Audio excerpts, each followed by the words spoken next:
युवराज सिंह एक ऐसा नाम है जिसने भारत को 2 आईसीसी ट्रॉफी दिलाने में सबसे बड़ी भूमिका निभाई थी और 2007 के टी20 वर्ल्ड कप और 2011 के वनडे वर्ल्ड कप में युवराज सिंह को प्लेयर ऑफ द टूर्नामेंट मिलना इस बात का प्रूफ है कि युवराज सिंह का कितना बड़ा रोल था भारत को वर्ल्ड कप जिताने में।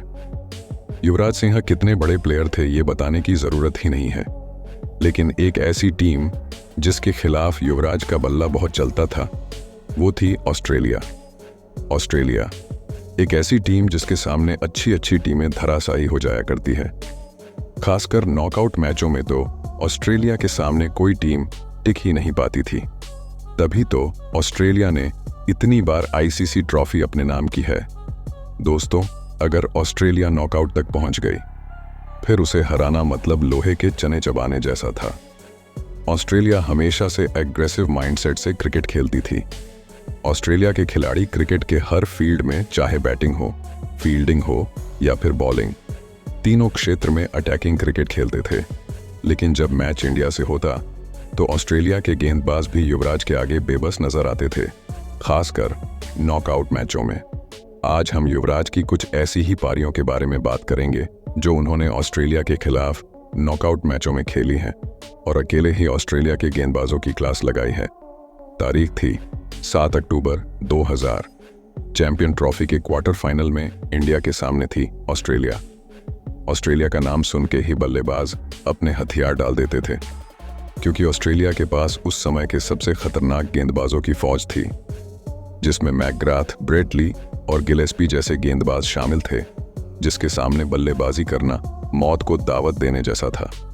एक तरफ अनुभवी ऑस्ट्रेलिया तो दूसरी तरफ युवाओं से भरी इंडिया। जब टॉस होता है तो ऑस्ट्रेलिया टॉस जीतकर पहले गेंदबाजी करने का फैसला करता है। भारत के लिए ओपनिंग करने आते हैं गांगुली और सचिन तेंदुलकर। सभी भारतीय फैंस को सचिन से एक बड़ी पारी की उम्मीद थी। दोनों ओपनर शुरुआत तो बहुत अच्छी करते हैं, लेकिन ज्यादा देर तक ऑस्ट्रेलिया के गेंदबाजी अटैक का सामना नहीं कर पाते हैं और 90 रन तक पहुंचते पहुंचते भारत अपने टॉप के 3 बल्लेबाज खो देता है, जिसमें सचिन का विकेट भी शामिल था। उसके बाद क्रीज पर आता है एक युवा भारतीय खिलाड़ी जिसका नाम था युवराज सिंह, और आते ही ऑस्ट्रेलिया के गेंदबाजों की धुलाई चालू कर देता है। जहां एक तरफ भारत अपने सभी विकेट खोता जा रहा था तो वहीं युवराज सिंह अकेले एक छोर पे डटे थे। उस मैच में भारत की तरफ से किसी भी बल्लेबाज ने 50 रन नहीं बनाए थे, तो दूसरी तरफ युवराज सिंह ने मात्र 80 गेंदों पर 84 रन की पारी खेल के दिखा दिया था कि ऑस्ट्रेलिया के गेंदबाजों को नॉकआउट मैचों में कैसे खेलते हैं। उस मैच में भारत ने पूरे 50 ओवर खेल के 265 रन बनाए थे और ऑस्ट्रेलिया 245 रन बना के ऑल आउट हो गई थी और भारत ये मैच 20 रन से जीतने में सफल हुआ था। युवराज सिंह उस मैच में मैन ऑफ द मैच रहे थे। चैंपियन ट्रॉफी के 6 साल बाद 2007 में जब ये दोनों टीमें आमने सामने हुई तब मौका था टी20 वर्ल्ड कप के सेमीफाइनल का। इस वर्ल्ड कप में महेंद्र सिंह धोनी पहली बार कप्तानी कर रहे थे और उन्होंने ऑस्ट्रेलिया के खिलाफ सेमीफाइनल में टॉस जीतकर पहले बैटिंग करने का साहसिक फैसला किया। क्योंकि ऑस्ट्रेलिया का गेंदबाजी आक्रमण जिस प्रकार का था, उसके सामने सेमीफाइनल जैसे नॉकआउट मैचों में बाद में बैटिंग करते हुए चेस करना आसान नहीं होने वाला था। भारत के लिए एक बार फिर से ओपनिंग करने आए थे वीरेंद्र सहवाग और गौतम गंभीर। दोनों के बीच एक अच्छी और ठोस शुरुआत हुई और दोनों ने मिलकर 30 रन जोड़ दिए थे, लेकिन तभी सहवाग आउट हो जाते हैं और भारत अपना पहला विकेट खो देता है। भारत इस झटके से बाहर निकला भी नहीं था कि तभी गंभीर भी आउट हो जाते। इस तरह भारत अपने 2 विकेट 50 रन के अंदर खो देता है और फिर एंट्री होती है युवराज सिंह की। सभी को उम्मीद थी कि युवराज सिंह चैंपियन ट्रॉफी वाला प्रदर्शन यहां भी दिखाएंगे और हुआ भी कुछ ऐसा ही।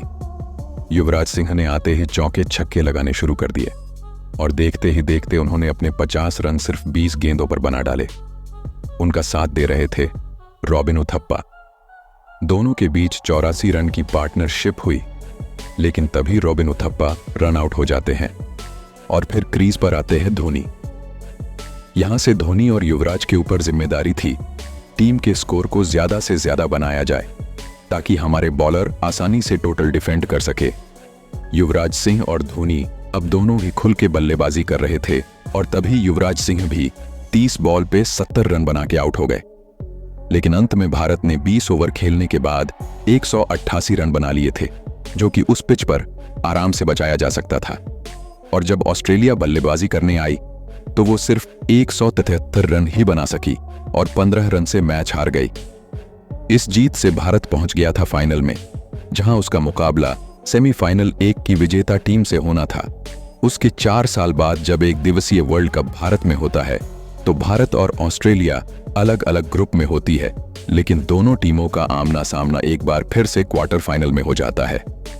इस मैच में ऑस्ट्रेलिया ने टॉस जीतकर पहले बल्लेबाजी करने का फैसला किया और 50 ओवर खेलने के बाद ऑस्ट्रेलिया सिर्फ 260 रन बना पाता है। इस मैच में युवराज सिंह ने बल्ले के साथ साथ गेंद से भी जबरदस्त परफॉर्म किया और उन्होंने 2 विकेट झटके। उसके बाद जब भारत बल्लेबाजी करने आती है तो सबको सचिन तेंदुलकर से बहुत आस थी, और जब भारत के दोनों ओपनर सहवाग और सचिन ओपनिंग करने आते हैं तो दोनों बल्लेबाज मिलकर भारत को एक ठोस शुरुआत देते हैं, लेकिन सहवाग 15 रन बना के आउट हो जाते हैं। उसके बाद बल्लेबाजी करने आते हैं गौतम गंभीर और फिर सचिन गंभीर के साथ पारी को आगे बढ़ाते हैं और अपना अर्धशतक पूरा कर लेते हैं। सचिन तेंदुलकर यहाँ से पूरी तरह सेट नजर आ रहे थे और ऐसा लग रहा था कि आज सचिन एक लंबी पारी खेलने के मूड से आए हैं। लेकिन तभी भारत को एक बहुत बड़ा झटका लगता है जब सचिन तेंदुलकर 53 रन बना के आउट हो जाते हैं। अब भारत के ऊपर थोड़ा संकट के बादल जरूर आए थे, लेकिन गंभीर और विराट कोहली की साझेदारी ने वो संकट के बादल हटा दिए। विराट कोहली अच्छी बैटिंग कर रहे थे, लेकिन तभी वो अपना विकेट खो देते हैं और विराट कोहली के आउट होने के बाद बल्लेबाजी करने आए थे युवराज सिंह। जब युवराज सिंह क्रीज पर आए थे तो उस टाइम भारत को जीतने के लिए सिर्फ 118 रन की जरूरत थी। यहां से भारत की जीत लगभग पक्की लग रही थी, लेकिन तभी गंभीर और धोनी आउट हो जाते हैं। 2 विकेट जल्दी जल्दी गिरने के बाद भारत थोड़ा दबाव में आ गया था, लेकिन उसके बाद युवराज और रैना ने भारत की जीत सुनिश्चित की। इस मैच के हीरो रहे युवराज सिंह ने नाबाद 57 रन की पारी खेली और साथ ही 2 विकेट भी अपने नाम किए थे। इस शानदार प्रदर्शन के लिए युवराज सिंह को मैन ऑफ द मैच के खिताब ने नवाजा जाता है। उसके बाद जब 2024 में world champion of legend tournament हुआ तो उसमें भारत की कप्तानी कर रहे थे युवराज सिंह, और एक बार फिर सेमीफाइनल में इंडिया और ऑस्ट्रेलिया आमने सामने थी। और इस मैच में भी युवराज सिंह ने मात्र 28 बॉल पे 59 रन की तेज तर्रार पारी खेल के बता दिया कि शेर बुरहा जरूर हुआ है, लेकिन शिकार करना नहीं भूला है। इस तरह से कई ऐसे मौके आए जब भारत का सामना ऑस्ट्रेलिया से हुआ है, और उसमें से बहुत से ऐसे मैच भी हुए हैं जिसमें युवराज सिंह ने अकेले भारतीय टीम को जीत दिलाई है। दोस्तों, आज की वीडियो में हमने जाना कि युवराज सिंह किस तरह से ऑस्ट्रेलिया को अकेले दम पर हराने का माद्दा रखते थे। वैसे आपको युवराज सिंह की अगर कोई ऐसी पारी याद है तो हमें कमेंट करके जरूर बताएं, और साथ ही वीडियो पसंद आई हो तो एक लाइक करके चैनल को सब्सक्राइब करना ना भूलें। मिलते हैं किसी नई वीडियो में, तब तक के लिए धन्यवाद।